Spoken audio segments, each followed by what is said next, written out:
Hello, welcome back everybody. This is your daily dose of EOS. My name is Jack, and I want to start the video with a thank you and an apology.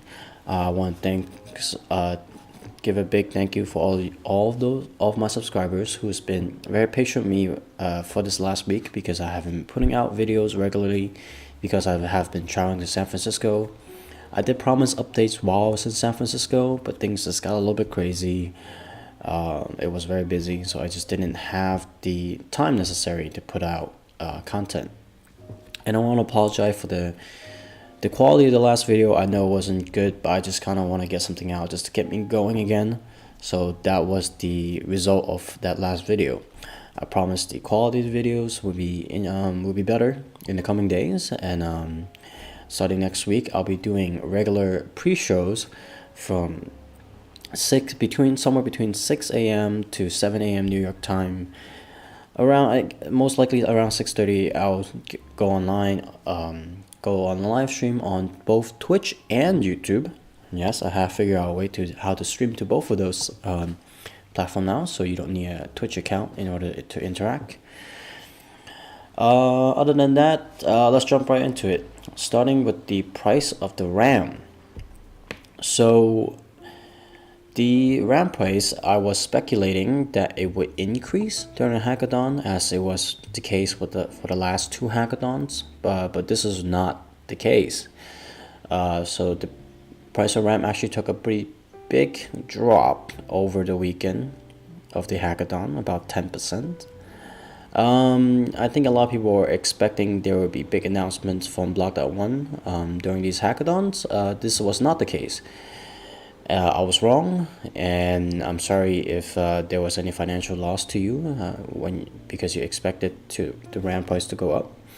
Again, I'm not a professional financial advisor. I did not have a background in finance. I'm just a EOS enthusiast, just like most of you are, trying to speculate what the price of EOS related projects will be. So take everything I say with a grain of salt. Yeah. Okay, moving on. We have Atmos listed on Dose EOS. Dose EOS, if you don't know, is one of the first decentralized exchanges. Their order book, I think, is still handled by the backend server. And I have met members of the team at the San Francisco Hackathon. And Atmos, if you don't know, is a EOS forum project. It is a forum just like Reddit, where you could log on or you could post anonymously. You don't have to have an EOS account in order to post on this forum. They do have a token. The token as of now are just used for tipping content creators. They're still figuring out the token economics. I am speaking with the team on a weekly basis, trying to get an understanding, because I do think it's a very cool project.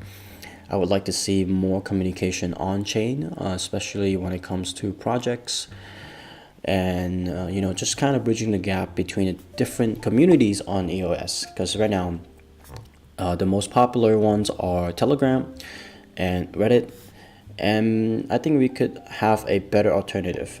One of the really cool things about the Atmos forum is that you could tip within the forum itself any kind of token, any of the top tokens at least. So like poker, dice. You actually tip, which is #tip, and you write down how much you want to tip and the token symbol. Very, very cool feature, and they're also working closely with the EOS referendum system to implement the UI so that you could vote on various issues. So that is Atmos listed on DOX. And next we have Lumeos entering public beta. Lumeos is one of the projects that's backed by a lot of the top BPs in the ecosystem. They have just went public with the beta. You could get it from the Apple App Store or the Google Play Store. I'll have the link included in the description below. It's a very cool project. It essentially allows you to fill surveys in exchange for the tokens. Now, all this data is encrypted on the blockchain, and for the advertisers who would like to access or companies who like to access this data, they will have to pay you the Lumeos tokens. So I think it's a very cool project. I'll be sure to keep following it. I have already downloaded the application and play around with it. Feels very nice. Here you can see some screenshot of how it looks. It's the speed could you still use a bit of improvement, but from the user experience standpoint, I think it's one of the best applications, EOS applications, when it comes to user experience. So that's that. In other news, a EOS blockchain-based game studio just raised $16 million from Galaxy Digital and OKCoin. So Galaxy Digital, if you don't know, is backed by Novigrad, and he was at the hackathon as a judge. So he was on the judging panel when I was there. Unfortunately, I did not get to stand in front of him and pitch our idea because we did not make the top 10. But his venture capital fund, and in association with OKCoin, a top crypto exchange, and 3 other venture capital firms just raised 60 million for this project. So, excuse me. So if you don't know, gaming is becoming a big part of the EOS ecosystem. And I think Block.one is ready to embrace that. So is Block.one's partners. Here's their website. This is the company, mythical.games. They are made of alumni from, alumni from Activision. Let's see, it's somewhere here. Feng Boucher. So this is, if you don't know, this is the venture capital firm that's backed both Ethereum and EOS in the really early days. So former employees of Blizzard, Activision, and Yahoo executives. And here you can see that I was looking up at some of their executive of the company. So it seems like a very, very cool project. I'll have a more detailed video on that if you are interested. So if you are interested in me taking in a little bit deeper, leave a comment below. And finally, the biggest piece of news, EOS news of this week, is the EOSIO.SG hack. So there was a hack of one of the top BPs that was working with a project called AirDropStack. AirDropStack, if you don't know, is this project by some of the most well-known folks in the EOS ecosystem. Sorry, just let me go ZKS.one. So they're also behind the ZKS tokens that was airdropped recently. So you can see here the team, the founder of Airdropped, Michael Gucci, Nathan Ram, interim CTO, also associated with Generous EOS, the Sydney BP, and of course Johan from, or as you know him as Blue Jay, from EOS Go. So there was a lot of back and forth, and it seems like there were faults on both parties. Both parties somehow left their private key exposed.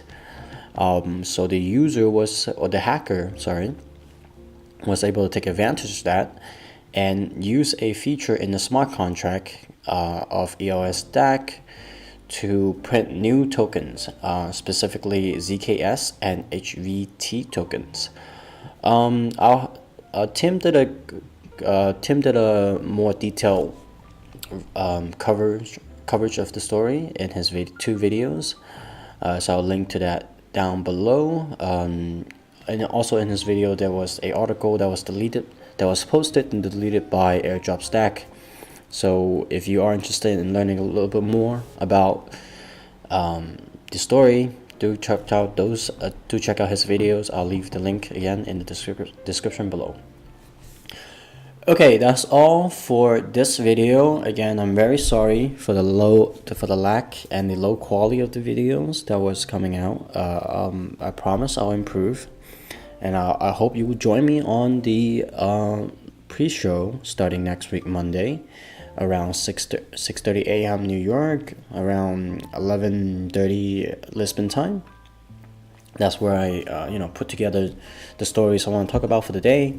So you have a specific story there you want me to talk about. You could you could come during that hour and post a comment on the live stream, and I'll see if I could cover it. So before we go, I just want to show some appreciation for my subscribers.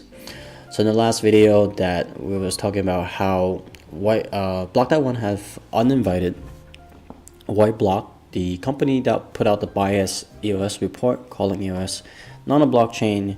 They have uninvited them as mentors for the San Francisco Hackathon. So I was there, and I think their present not being there was probably a good thing. I think if they were, it would have been a big distraction from the whole thing. So Jim Jones commented, I think it's very fair that Block.one has uninvited them. That's like someone talking bad about you and then asking you to come over to your house to hang out. If they think EOS is not a blockchain, then they shouldn't they shouldn't come. Chris Faze commented, I think it's okay that they delisted Whiteblock. Okay, so Chris, I agree, Chris. And we have a new subscriber, Pirate Silver. Welcome to the channel. I also uploaded a Shintai tutorial for those of you who need to rent out CPU. Raw comment on that video. Thanks for the simple tutorial. CPU is much needed. You're welcome, and thank you for watching my videos. It means a lot. And I want to thank you all for watching this video. If you do like it, please share the video, leave a like. Make sure if you haven't subscribed yet, hit the subscribe button, and maybe even the bell notification so you get notified when I upload a video. Last but not least, leave a comment on YouTube or Reddit about the stories today. What do you think I want to know what do you think about the future of gaming on the EOS blockchain is. What do you make of the EOSIO hack, the EOS Singapore block producer? Keep in mind they are a top 21 block producer. So a lot of people are already calling it out, saying that we should vote them out. What do you think should be the right action for the community to take? Do you think they deserve to be, almost taken to court, as Tim covered in his video? In the original article that EOS airdrop Dapp published, they were planning to press criminal charges on the block producer in Singapore. So tell me what you think about those stories, and I'll catch you tomorrow. See you.